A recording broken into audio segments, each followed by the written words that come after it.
Hey there, it's Susan Pierce Thompson, and welcome to the weekly vlog. So, the idea of the 10 plus plus has come up twice in my Bright Line Eating life lately, and that told me it's time to shoot a vlog on it. I went to brightlineeating.com and clicked on vlog and searched for 10, 10 plus, 10 plus plus. Nothing of the sort came up. I've got about 5, 6, 7, how many years? 7 years almost of vlogs or something like that so far. So I often need to search to make sure I didn't do a vlog in the past. And to my shock, I have not done a vlog on this concept of the 10 plus plus. And it's become ever more pertinent because with our new membership, you need to decide what your susceptibility score, well, not decide what your susceptibility score is. Well, yes, decide what your susceptibility score is, because you can take the quiz and it will tell you 1 through 10, but you decide if you're a 10 plus plus, and that's a category that you can enter so that we can put you into a homeroom. Our homerooms now, which are our smaller online groups where people meet other people and associate and ask questions and share celebrations and so forth, those groups are now segmented by susceptibility score, because what we've learned over the years here at Bright Line Eating is how someone relates to their Bright Line Eating program is most largely driven by their susceptibility score. And in particular, people who are lower on the scale often don't feel comfortable sharing the fullness of their Bright Line Eating journey around people that they know are super high on the scale because they don't want to trigger them, which is totally fair and kind. And not helpful for their Bright Line Eating journey. So what we do now is we put people into homerooms by susceptibility score, and one of the options is 10 plus plus. So as opposed to 10. So what does that mean, 10 plus plus?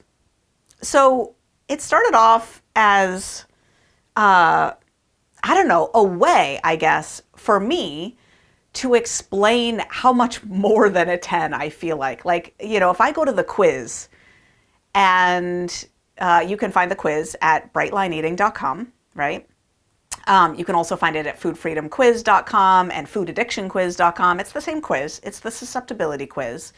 There's 5 questions. And those 5 questions have to do with how much mental bandwidth our food and our weight take up in our life. Whether when we start to eat, we feel like we lose control over how much we eat, whether we feel satisfied by eating sort of a regular amount of food, or whether we don't feel satisfied often by that, whether we ever binge. These are questions that are on the susceptibility quiz, and just 5 questions. And for each of those 5 questions, there's a possible scale from 1 to 5 where you say, oh no, that never happens to me, or oh yeah, that is my experience a lot. And you're supposed to think back to a stretch of time in your life when your eating was at its worst, because if you ever wired up those neural pathways in your brain, they will still be there, even if your eating has been way calmer, smoother, less problematic for a long, long time. That doesn't mean, oh, you're doomed forever. What it means is you're still going to have to be more vigilant to maintain your good habits than someone who never had food problems at all. That's all. It's just information that's helpful to know, okay, as a 10, I'm going to need to be more vigilant forever. Not I'm going to be sick forever, or I'm going to manifest troublesome behaviors forever, but I'm just going to need to take care so that I don't backslide forever, right? So the idea of the 10 plus plus is that when I take that quiz, I look at each of those questions and I'm like, I kind of roll my eyes. I'm sort of like, and then some, like 5 plus, like it's not even a question, 1 to 5. All 5 questions, I'm like a 5 and then some. Like I'm like, duh, like to the max. I answer that question easily as if it's the most highest 5 I could possibly put on there. If there were higher numbers, I would put them. That's what I mean by 10 plus plus. Now, could you be a 10 plus plus if for one of those questions you answered a 4? I think so. I think so. But not if you're answering every one of those questions a 4. If you answer every one of those questions 4, the quiz will still score you a 10. You'll be a 10. But that's what we call just a 10 as compared with the 10 plus plus category. Now, scientifically, psychologically, let me describe what this refers to. The susceptibility scale is logarithmic slash exponential. They're the inverse of each other, all right, but very similar functions in nature. In other words, not linear. And what that means in practical terms is that the behavioral, psychological space that a 1 on the susceptibility scale occupies is 1 times 1, which is a square of 1. For anyone who's math challenged, it's a square of 1. And in that square, that tiny little square of 1, what that means is that there's not much range of behaviors and thoughts and experiences around food among ones. They all kind of feel similarly about food, which is to say, I like to eat. Everybody, like food is fine, but I often forget to eat. I have to make sure that I eat. I don't lose control over my eating ever, really. Things like that, right? I might have a favorite food, but I'm certainly not going to drive across town if it's inconvenient to get it. That's a 1 on the susceptibility scale.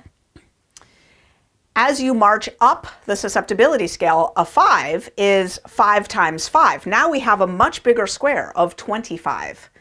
25 units of square units of psychological space, of behavioral behaviors, demonstrable behaviors. And so 5s have more variety in how they relate to food.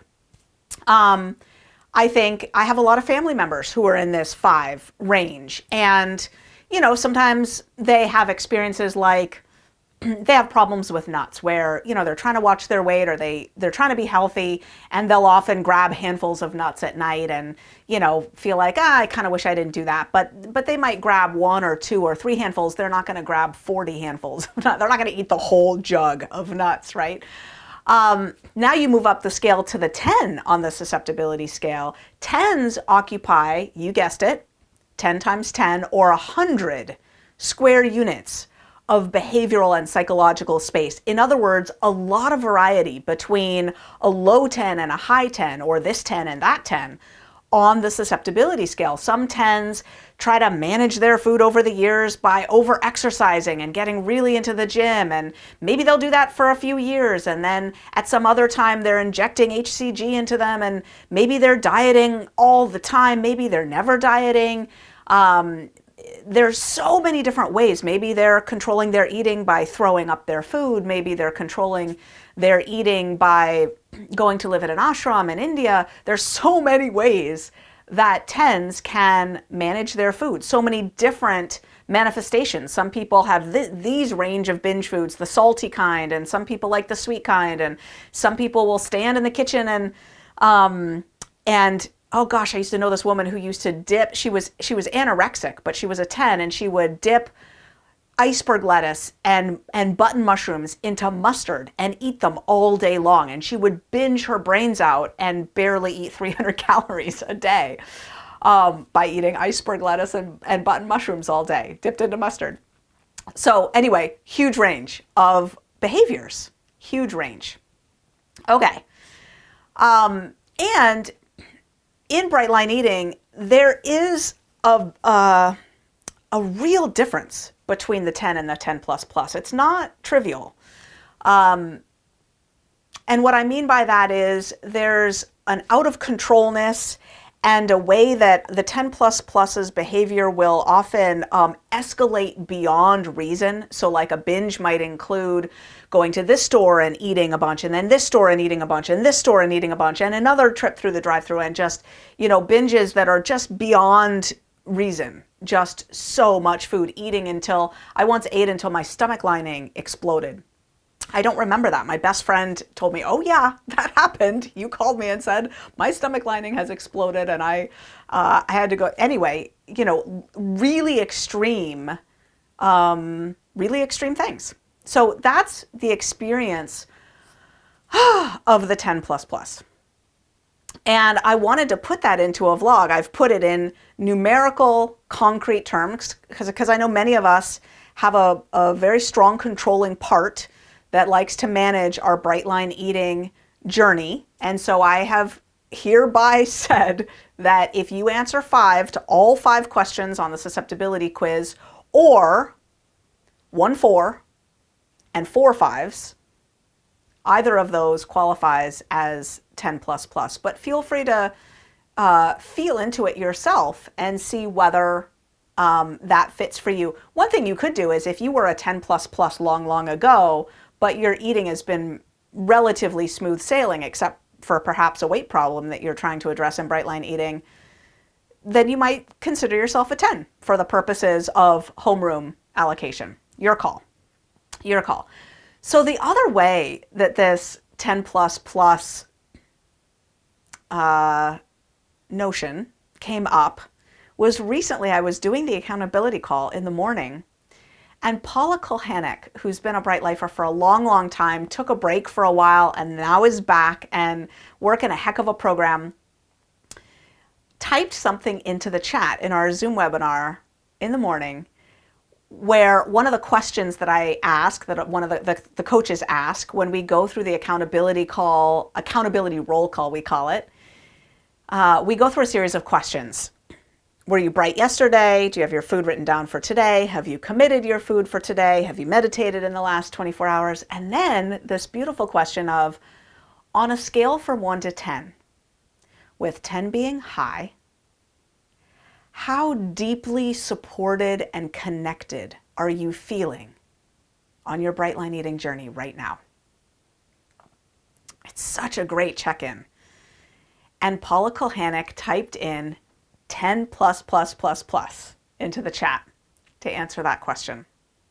And it popped out to me. I saw it and I thought, oh, because I know Paula, you know, I don't know exactly whether she calls herself a 10 plus plus or not, but I guess she probably does. And either way, that contrast or balance beam of needing Bright Line eating, being high on the susceptibility scale, and balancing that, counterbalancing that with lots and lots and lots of connection and support is such a beautiful approach. And it is the approach that I see really working for people who come here to Bright Line eating with a wicked case of food addiction and really needing help and succeeding.